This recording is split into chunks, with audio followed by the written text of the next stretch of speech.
Salam Situng Dara, Assalamualaikum. Ketemu lagi dengan Abu Yahziat. Mohon maaf agak molor karena habis nonton debat Cawapres. Bagaimana? Apa ada yang juga nonton? Oke Abu ya, kita lanjut kisah Bani Abbasiyah. Baik teman-teman, seperti semalam ya kita membahas tentang dinasti Abbasiyah. Eh, Seperti kita ketahui bahwa kalau bicara sejarah peradaban Islam dinasti Abbasiyah itu hampir 5 abad ya kerajaan dinasti Bani Abbasiyah ini berlangsung. Tentu di situ banyak raja-raja ataupun para khalifah yang mewarnai di dalam perjalanan pemerintahan mulai tahun 750 sampai 1258. Tapi yang perlu kita garis bawahi pada kesempatan kali ini dari perjalanan sang khalifah memimpin kerajaan dinasti Bani Abbasiyah ini, tentu kita tidak bisa menafikan perkembangan-perkembangan yang ada di dalam pemerintahan saat itu, baik dari sisi ilmu pengetahuan ataupun dari sisi peradaban. Maka seperti kesempatan kemarin ya, seperti pada pertemuan yang lalu itu, bahwa dinasti Abbasiyah ini ada 5 fase ya, atau ada 5 kategori di dalam perjalanan bagaimana dinasti Abbasiyah ini berkembang mulai tahun 750 sampai 1258 ini. 1 abad pertama itu memang pengaruh adanya orang-orang Persia, di mana orang-orang Persia ini ikut andil di dalam tubuh pemerintahan, sehingga hal itu juga yang mengantarkan berdirinya dinasti Abbasiyah di awal. Kemudian yang kedua adalah pengaruh dari Turki ya, ataupun orang-orang Turki di dalam tubuh kekhalifahan, di dalam pemerintahan ya. Banyak orang Turki di situ aktif mempunyai kekuasaan, menjadi militer atau menjadi orang-orang khusus di dalam pemerintahan Bani Abbasiyah ini. Kemudian yang ketiga adalah pengaruh Persia kedua, dan 1 abad berikutnya adalah pengaruh Turki kedua, dan sampai akhirnya itu kekuasaan Bani Abbasiyah ini hanya dijadikan sebagai boneka. Sebenarnya yang mengendalikan kerajaan Bani Abbas ini adalah para amir ataupun gubernur ya. Sekarang itu kalau amir itu ya setara gubernur, setara gubernur itu yang mengendalikan, yang mencopot dan mengangkat, dan bahkan yang menentukan kebijakan-kebijakan yang berhubungan dengan pemerintahan saat itu. Hanya sekadar ya ini pemerintah pusat ya tidak memiliki kekuatan karena secara politik dia tidak begitu memiliki kekuatan saat itu di depan musuh-musuhnya, atau dan bahkan terjadi pemberontakan yang ada di dalam negeri ini. Lah, Sebentar, sesuai janji semalam, saya akan memberikan kuis dan silahkan tinggalkan komentar untuk jawabannya. Waktunya sampai akhir live ini ya, live streaming ini. Jadi kuisnya adalah, siapakah Umar kedua itu? Yang terkenal dengan sebutan Umar kedua. Silahkan dicoba untuk menjawab dan tinggalkan di komentar jawabannya. Lanjut Abu ya. Setelah Al-Mutawakkil Allah berkuasa, memegang kendali kekuasaan Bani Abbasiyah, maka dia khalifah pertama yang sangat berjasa sekali terhadap orang ataupun kelompok Sunni, kelompok Syiah yang sebelumnya tidak begitu mendapat perhatian dari khalifah-khalifah sebelumnya, Al-Ma'mun, Al-Wasiq, yang memang notabene-nya saat itu berkembang paham-paham keagamaan, di mana sang khalifah sendiri ini berpaham Mu'tazilah. Para ulama para ya orang-orang guru ya yang mengajar di madrasah, di sekolah-sekolah saat itu, mereka ini kalau tidak berpaham Mu'tazilah, itu ada dikenal seperti kemarin itu, semua diuji tentang kemakhlukan Al-Quran ya, apakah Al-Quran ini makhluk ataupun bukan. Kalau yang mengatakan bahwa Al-Quran itu makhluk, maka dia disuruh mengajar, diberi gaji yang tinggi, sehingga kelompok yang di luar itu tidak mendapat perhatian dan bahkan dikekang tidak boleh mengajar saat itu. Karena tidak sepemikiran dengan Tidak sepemikiran dengan sang khalifah. Tetapi beda dengan kebalikannya, saat Al-Mutawakkil 'ala Allah ini berkuasa, dibalik. Ya justru dia membela kelompok Sunni. Semua ulama-ulama yang beraliran Sunni itu diundang dan dikembalikan lagi ke tempat di mana dulu dia mengajar, dan bahkan dia diberi upah atau gaji yang sangat tinggi saat itu. Oleh karenanya Al-Mutawakkil 'ala Allah ini orang ataupun khalifah pertama kali yang berjasa besar terhadap Ahlus Sunnah wal Jamaah. Iya, Ahlus Sunnah wal Jamaah, perkembangan paham keagamaan yang dibawa oleh Abul Hasan Al-Syadili ini. Lah kemudian setelah Al-Mutawakkil 'ala Allah ini diganti oleh putranya, diganti ke generasi berikutnya sampai kepada Al-Muntashir. Al-Muntashir ini cenderung kepada kelompok Syiah. Maka kepemimpinan saat ini justru membela orang-orang yang beraliran Syiah, bukan ahli sunnah lagi, bukan sebelumnya yang beraliran Mu'tazilah saat itu, tapi ini cenderung kepada orang-orang yang berpaham Syiah, sehingga kebijakannya itu mengarah kepada kelompok yang beraliran Syiah saat itu. Karena ikut campur Iran itu ya, atau bagaimana? Iya, kelompok Syiah ini kan timbulnya waktu perang Siffin antara Sayyidina Ali dengan Muawiyah, maka di situ timbulnya pertama kali Syiah, dan pemikiran itu sampai kepada generasi berikutnya dan berkembang di saat kekhalifahan Bani Abbas ya di Baghdad ini. Lah Al-Muntashir ini juga yang membunuh, termasuk orang yang membunuh ayahnya ya.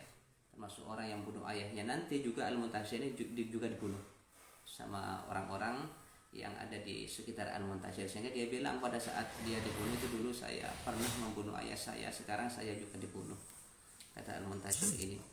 Dan Al-Muntashir ini juga orang yang memecat saudaranya, yaitu Al-Mu'tas. Sebenarnya memecat tapi tidak membunuh kan? Tidak. Al-Mu'tas ini dilengsarkan dari Gubernur dari putra mahkota, karena putranya Al-Mutawakkil itu 3 menjadi khalifah. Salah satu diantaranya adalah Al-Mudaththir, Al-Mu'tas, Al-Mu'ayyad. Lah kemudian sebenarnya Al-Mu'tas dulu ya, Al-Mu'tas sebagai putra mahkota. iya, tetapi tidak terima Al-Muntashir karena ini mendapat itu di dalam surat ini diwasiatkan Muntashir dulu, tetapi sebenarnya bukan urutan anak pertama atau ke anak kedua begitu Abu ya? Iya, sebenarnya pada khalifah sebelumnya ini yang diwasiatkan menjadi khalifah itu Al-Muntashir, kemudian Al-Mu'tas dan Al-Mu'ayyad. Tetapi pada seiring dengan perjalanan sang khalifah tadi, maka merubah di dalam naskah surat tadi itu, di dalam suratnya ini bukan Al-Muntashir dulu tapi Al-Mu'tas. Nah, oleh karena itulah Al-Muntashir tidak terima terhadap apa yang menjadi kebijakan sang khalifah dan didukung oleh majelis yang menjadi tempat dimaklumkannya atau tempat yang menjadi dulu pernah berjanji sang khalifah pada saat dia menulis penggantinya ini, sehingga Al-Muntashir ini bersekongkol mengadakan pembunuhan kepada ayahnya, didukung oleh orang-orang yang setia kepada Al-Muntashir itu, maka terbunuhlah khalifah atau Al-Mutawakkil ini. Maka oleh karena itu setelah Al-Muntashir ini wafat juga dibunuh ya, meninggal karena dibunuh oleh orang-orang yang tidak setuju. Dia bersekongkol dengan Al-Mu'tas. Justru kamu, kata orang itu, Al-Mu'tas, tapi kok Al-Muntashir duluan, dia dibunuh sama orang-orang saat itu. Maka kekuasaan sesudahnya itu dipegang atau dibaiat oleh orang-orang ini adalah putra Al-Mutawakkil yang bernama Al-Mu'tas, yang dulu pernah disingkirkan oleh Al-Muntashir dari putra mahkota ini. Nah, Al-Mu'tas ini adalah salah satu orang yang menghiasi kendaraannya dengan emas. Satu-satunya khalifah yang menghiasi kendaraannya, mobilnya. Sekarang dulu kan belum ada mobil ya sekarang ya. Apa? Kereta kuda mungkin Abu ya. Keretanya dengan emas yang belum pernah para khalifah-khalifah sebelumnya ini melakukan seperti ini. Ya, orang pertama kali yang menghiasi keretanya dengan emas. Berarti borduis. Ya, kemudian yang kedua adalah orang yang mencopot, sama dengan Al-Muntasir, adiknya dicopot Al-Mu'ayyad ini dari apa namanya ini, dari putra mahkota. Dia tidak ingin adiknya tapi anaknya. Sama dengan Al-Muntasir, sebenarnya Al-Muntasir itu adalah Al-Mu'tas dan Mu'ayyad, tetapi dia nggak mau duanya ini dicopot, maka dia menggantikan posisi khalifah sesudahnya itu kepada anaknya yang masih kecil, sehingga nggak terima memicu pemberontakan di dalam tubuh kekuasaan Bani Abbas itu sendiri, dari keluarga itu. Jadi sesudah Al-Mutawakkil 'ala Allah, sesudahnya ini rata-rata memang para khalifah ini kebanyakan, hampir semuanya ini dibunuh oleh saudaranya sendiri. Bapak dibunuh anaknya, kemudian saudara membunuh saudara, itu rata-rata. Kalau sebelumnya nggak separah ini, tapi ini memang lebih fatal lagi ini. Saya Dan sapa-sapa dulu Abu ya. Waalaikumsalam. Bunda Hirna Raihan, selamat datang, terima kasih sudah mampir. Terus Abu ya.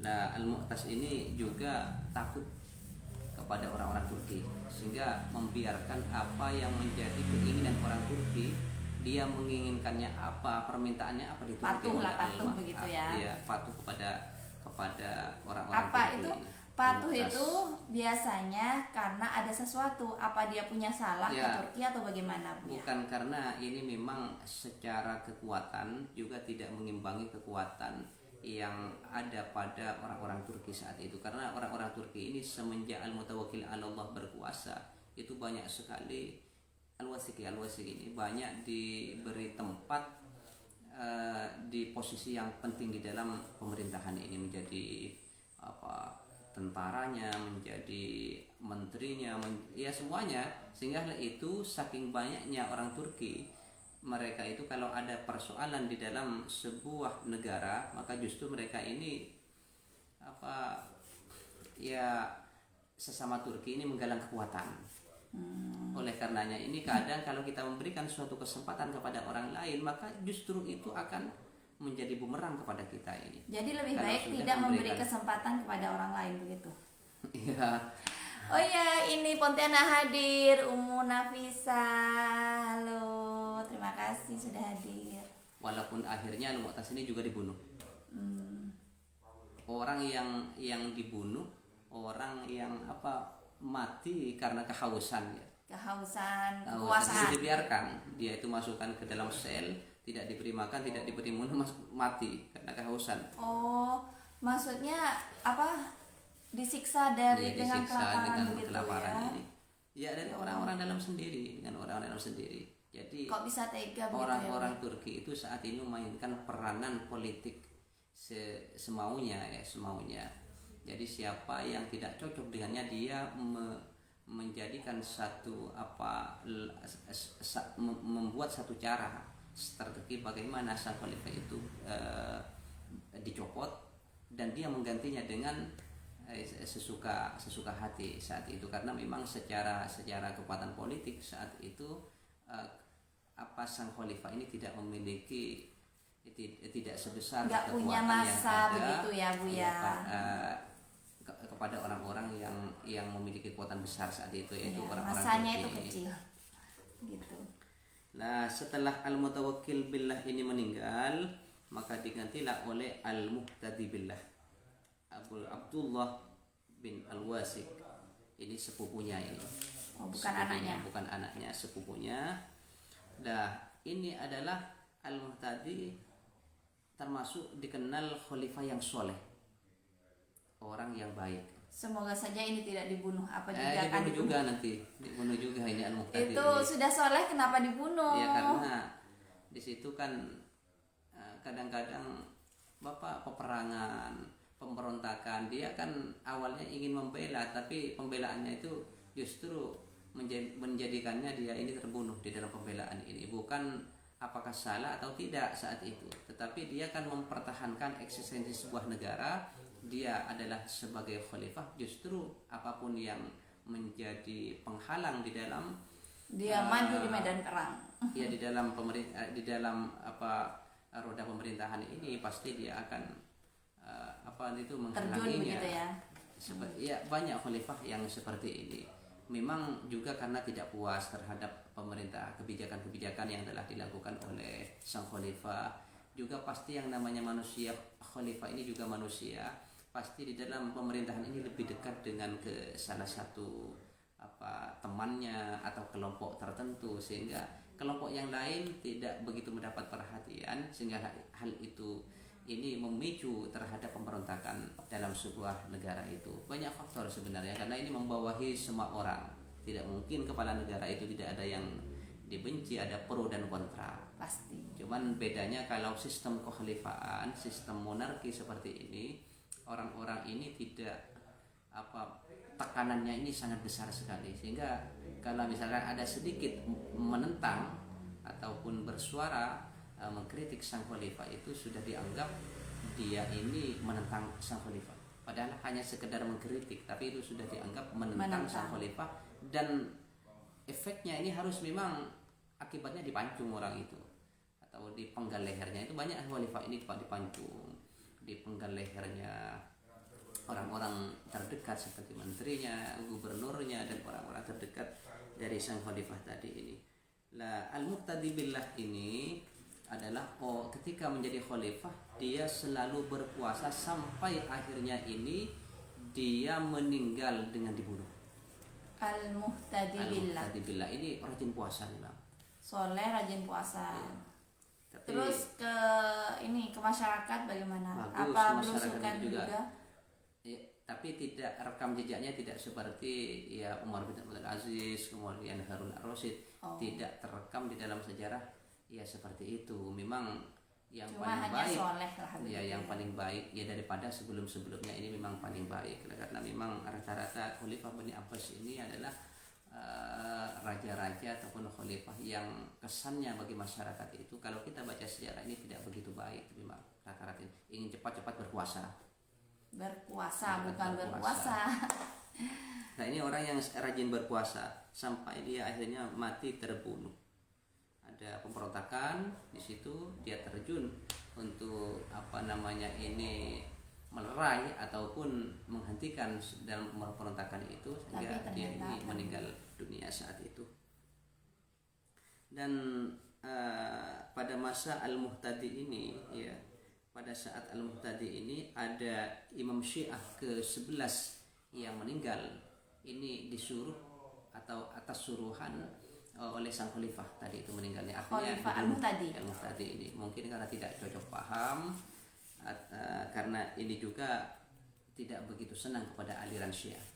Al-Muhtadi ini berbeda dengan Al-Muntashir, dia ini senang kepada kelompok Syiah. Kelompok-kelompok yang lain itu tidak begitu disenangi ini.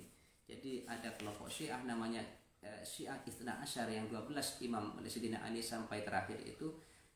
Imam yang ke-11 ini terbunuh pada saat pemerintahan Al-Muhtadi. Itu Abu ya kok senang ini ya, kok suka sekali ini pelajaran mata kuliah sejarah Islam, kenapa? Ya karena memang sejarah peradaban Islam ini sejarah yang mempersatukan umat Islam. Pokoknya Abu ya ini setiap malam walaupun tidak live, kisah sejarah Islam terus jadi supaya tidak hanya saya yang mendengar, saya bagikan untuk live streaming untuk berbagi ilmu. Jadi jangan bosan-bosan untuk nonton, untuk pengantar tidur, dan juga penambah semangat bahwa perjuangan Islam sungguh-sungguh luar biasa. Terus Abu ya? Ya, yang terakhir ini ya, yang terakhir bahwa Al-Muhtadi ini pernah di dalam pemerintahan Al-Muhtadi ini terjadi inflasi. Bahan-bahan makanan apa di Baghdad ini mahal semua. Inflasi kayak Inflasi terjadi apa tahun kenaikan 98 di sini gitu ya. Ya, bahan makanan, bahan pokok ya. Sehingga hal itu daya beli masyarakat Ini ada pertanyaan sebentar. Nggak puyeng kah? Kok detail banget sejarah Islamnya, Masya Allah. Nggak puyeng Abu ya? Kemudian khalifah favorit Abu ya siapa kak? Siapa khalifah terfavorit Abu ya? Kalau saya itu Nggak boleh bilang 4 ya, salah kalau satu saya saja. itu memang kalau dinasti Bani ini kan dari Nabi Muhammad, kemudian Khulafaur Rasyidin, ya memang senangnya saya baca Khulafaur Rasyidin karena memang mereka itu orang-orang baik. Khulafaur Rasyidin itu kan ada 4. Iya, Abu Bakar, Umar, Utsman, Ali. Iya, paling favoritnya siapa antara 4 itu? Ya semua itu. Nggak boleh, ini pertanyaannya paling Semua favorit. itu. Soalnya kalau milih satu Abu Bakar itu khalifah yang lain tidak begitu berkesan nanti ini. Oh begitu. Itu kan 4 khalifah ini tidak bisa dipisahkan, dan 4 khalifah ini adalah orang yang dijamin masuk surga. Dari 10 sahabat, salah satu diantaranya dalam 4 khalifah Abu Bakar, Utsman, Ali, kemudian Thullah bin Zubair dan lain sebagainya itu. Ini khalifah yang setelah yang 4 itu Abu ya? Ya, Umar bin Abdul Aziz. Umar bin Abdul Aziz. Karena Umar. Abdul Aziz itu Jawabannya adalah Umar bin Abdul Aziz. hebat, orang Hebat. jujur ya. Kita susah, kalau orang pintar banyak, tapi mencari orang yang jujur, tanggung jawab, kemudian ya orang yang memiliki sifat-sifat seperti ini susah sekali. Lebih-lebih Dan di zaman memang sekarang. kejujuran itu adalah mata uang yang berlaku di mana-mana. Makanya letakkanlah Ha-ha. kejujuran itu di atas ilmu. Nah itu jujurnya, ini jujur dulu, berakhlak dulu, baru ilmu. Jangan ilmu dulu baru berakhlak. Ini kan al-adabu fawqal ilmi, adab itu di atasnya ilmu. Saya sering tekankan kepada anak-anak SMK itu yang basicnya adalah teknik atau Teknisi. ya teknik itu kan kalau anak-anak SMK ini siap kerja di situ ya. Sehingga cara berpikirnya, paradigmanya anak-anak SMK itu jargonnya ini kan siap kerja, seolah-olah mapel-mapel umum itu tidak begitu diminati. Saya bilang jangan meletakkan, kalau waktu magang itu, kalau kalian ini ingin dipercaya oleh pimpinan perusahaan pimpinan perusahaan ataupun industri, maka kalian harus memiliki soft skill. Itu pertama kali, soft skillnya, bukan hard skillnya. Hard skill itu adalah berupa ilmu pengetahuan yang diperoleh di kelas-kelas ini. Tapi soft Jujurlah, skill, maksudnya. jujur, kemudian Ini ada komentar Abu tanggung ya, jawab, katanya Itu Abang dulu. Edi, halo Abang Edi, katanya yang jujur itu susah Bu ya. Live lan Buya nyaroreng cucur. Bismillah, semangat tuh, terus jujur, malah hidup mujur. Amin. Ya benar Bu ya. Kemudian bagaimana ceritanya? Dan yang terakhir itu setelah Al-Muhtadi maka diganti oleh sepupunya, anak namanya Al-Mu'tamad. Al-Mu'tadid ya, Al-Mu'tadid. Al-Mu'tadid ini di dalam sejarah dikenal sebagai As-Saffah kedua. Dulu dinasti Bani Abbas, penjagal yang ya, kedua. artinya apa? Bukan dia sebagai pembunuh seperti As-Saffah yang waktu pertama, mendirikannya di Abbas, tapi dia mengembalikan kota Baghdad itu yang sudah mulai suram. Tidak begitu khalifah-khalifah sebelumnya ini tidak begitu merawat kota Baghdad. Dari sisi ekonominya sudah mulai tidak begitu berkembang, pendidikannya sudah mulai redup, maka dia mengembalikan lagi kejayaan itu. Terus kenapa kok Tetapi bedanya ini, kalau Mu'tadid ini nggak suka ilmu filsafat. Bukan. Tidak suka. Malah kok dijuluki penjagal, bukannya Iya, pembangun begitu. Iya, As-Saffah itu kan gelarnya, memang orang-orang menyematkan As-Saffah jagal, tetapi maksudnya di situ bukan jagalnya, tetapi dia menisbatkannya kepada Abul Abbasnya ini. Abul Abbasnya, karena Abul Abbas itu pada dasarnya yang menjadikan kota Baghdad ini sebagai kota peradaban yang tinggi di dunia dan sebagai kota metropolis saat itu. Lah ini nggak senang ke buku-buku filsafat, dilarang, orang jualan buku filsafat di luar itu dilarang. Kenapa? Katanya Karena menyesatkan filsafat itu atau bagaimana? sang khalifah ini ya tidak senang ke ilmu filsafat, senangnya ke Quran, hadis. Iya, kemudian karena ilmu filsafat matematika, itu apa ya, kayak apa, sufi-sufi gitu kan. Filsafat itu bagaimana Bu Nah, ya? kalau sufi ini kan memang salah satu disiplin ilmu tersendiri. Orangnya tasawuf ya. Tasawuf, ilmu tasawuf itu orangnya disebut sufi. Kalau Nah, filsafat kalau ini filsafat? memang suatu ilmu yang menjadi induk dari segala ilmu. Itu awalnya lahir dari pemikiran Yunani seperti Plato, Aristoteles. Iya, Kemudian apa Murid-muridnya pelajarannya di itu. Ya, filsafat pelajaran itu? itu adalah berpikir yang benar. Berpikir yang benar itu apa artinya ini filsafat? Filsafat ini adalah bagaimana seorang ini mendapatkan cara-cara berpikir yang benar. Filsafat itu Dan menjadi khalifah induk ini daripada tidak suka dengan apa, aliran itu dia- gitu. Dan juga tidak senang sang khalifah ini perayaan-perayaan yang terafiliasi ataupun Campur. ada hubungannya dengan agama Majusi, kayak menghidupkan api atau apa itu. Ini Tidak semua katanya khalifah Abang Edi. Assalamualaikum, apa kabar Bu ya sama Uma? Waalaikumsalam. Kita sedang baik-baik saja, tapi agak ngantuk. Nah, juga ini bukan kayaknya lebih senang kepada kelompok Syiah. Oh, Senang kepada kelompok Syiah. Karena tidak apa? suka dengan Dia- filsafat, tapi suka ke Syiah. Iya, Jadi dia menyebarkan semacam informasi ya kepada gubernur-gubernurnya, kepada orang-orang yang ada di pasar dimanapun yang ditemui itu, agar supaya orang-orang tersebut ini mencaci maki Muawiyah bin Abi Sufyan. iya. Muawiyah bin Abi Sufyan. Makanya- Padahal ini pendiri utama dari pertama dia mewarisi pemerintahan dinasti Bani Abbas ini dari itu, maksudnya merampoknya dari situ, atau menggulingkan kekuasaan Bani Abbas. Iya, Ini nggak mungkin senang karena pada Muawiyah bin Abi Sufyan karena terjadi tahkim dulu itu waktu peristiwa. iya, Ali bin Abi maksudnya Sufyan ini. Abu Yah itu tidak suka dengan filsafat karena pemikirannya pengen dia pemikiran yang benar, takut menyebar ke masyarakatnya begitu. Jadi biarlah mereka semua Syiah gitu mungkin ya, atau Nah, karena bagaimana? memang kadang sang khalifah ini kan memilih satu paham yang berkembang saat itu. Kalau al-mutawakkil ala Allah itu berpaham Sunni, kemudian al-muntashir ini berpaham Syiah, kemudian al-wasik itu dengan al-ma'mum berpaham Mu'tazilah. Ya memang rata-rata ini kan para khalifah memang orang terpelajar, sehingga mereka ini juga menangkap semacam paham-paham yang berkembang saat itu, dan dia menyukainya selaras dengan cara dia berpikir. Oh, asasi lah ya, asasi. Kalau al-ma'mum senang kepada filsafat, kalau ini nggak begitu senang. Sehingga orang-orang yang mengajar filsafat itu Jadi wajar-wajar saja lah dihentikan. gitu ya. Ya, baik. Abu ya, apa terus lanjut atau sudah selesai siaran kita? Kita lanjut besok saja.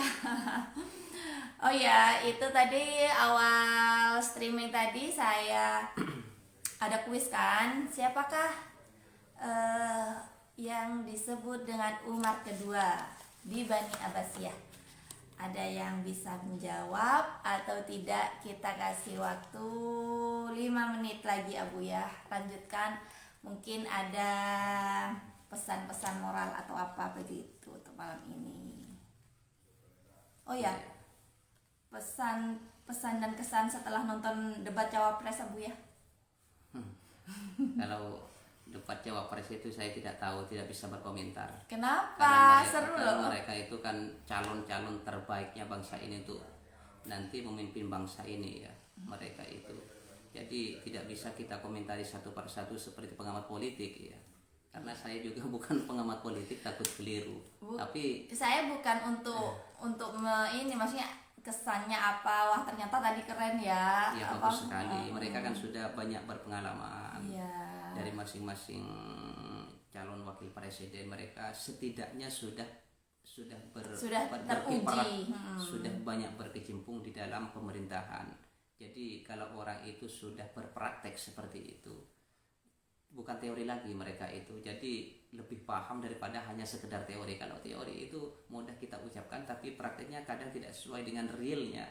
Apa yang menjadi fakta di dalam lapangan itu tidak seperti apa yang kita